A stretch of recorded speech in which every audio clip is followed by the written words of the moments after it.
जय भीम. नमो बुद्धाय. आजच्या या धम्मलिपीच्या वर्गामध्ये आपल्या सर्वांचं सहर्ष स्वागत आहे. व्यंजनाला स्वर जोडत असताना आतापर्यंत आपण दीर्घ ऊ स्वरापर्यंत स्वर कसे जोडले जातात हे आपण अभ्यासलेलं आहे. तर आजच्या अभ्यासात आपण ए हा स्वर व्यंजनाला कसा जोडला जातो ते आज आपण अभ्यासणार आहोत.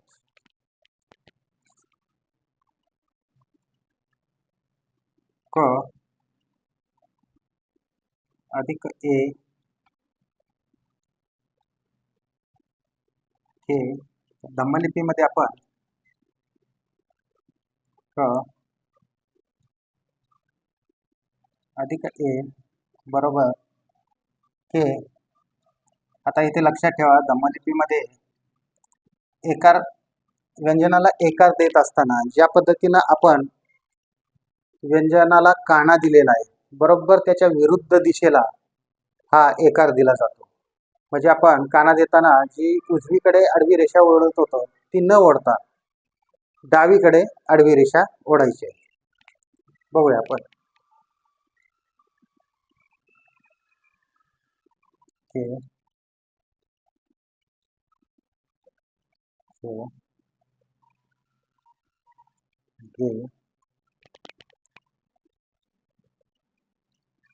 घे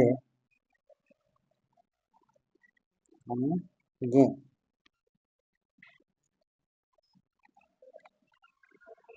त्यानंतर छे छे जे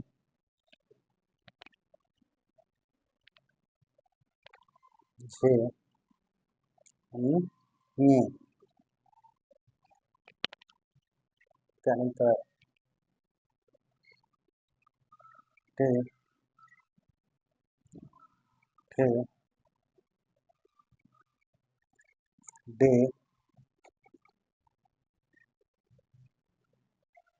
ढे ने.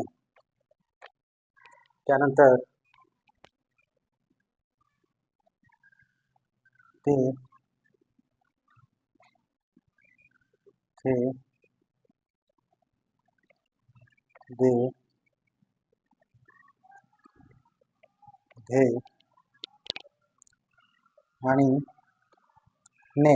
तर आपण देवनागरी लिपीमध्ये ही व्यंजनं काढलेली आहेत. यांना धम्मलिपीमध्ये कशा प्रकारे ए जोडला जातो ते बघूया आपण.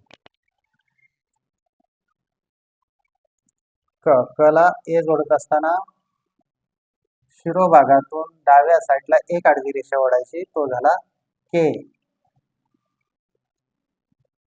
त्याच पद्धतीनं खे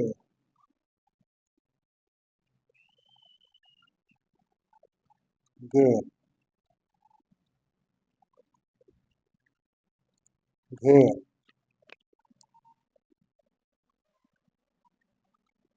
डे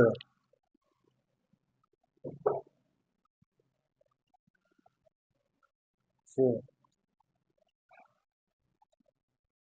छे जे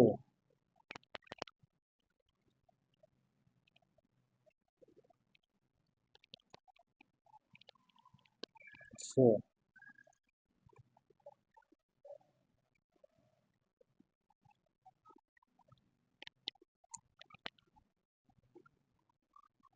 ठे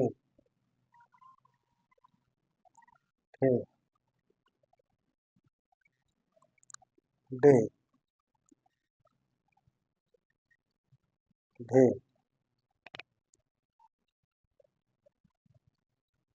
आता इथे न ला मात्रा देताना ती मध्य भागातून द्यायची. त्यानंतर ते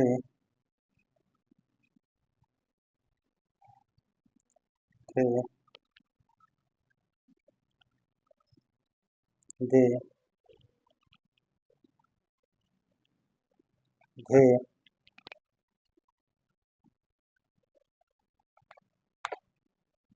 आणि ने. अशा प्रकारे आपण त वर्गापर्यंत व्यंजनाला ए हा स्वर कसा जोडला जातो हे अभ्यासलेलं आहे. तर राहिलेली व्यंजनं आपण पुढील पाठात घेऊया. जय भीम, नमो बुद्धाय.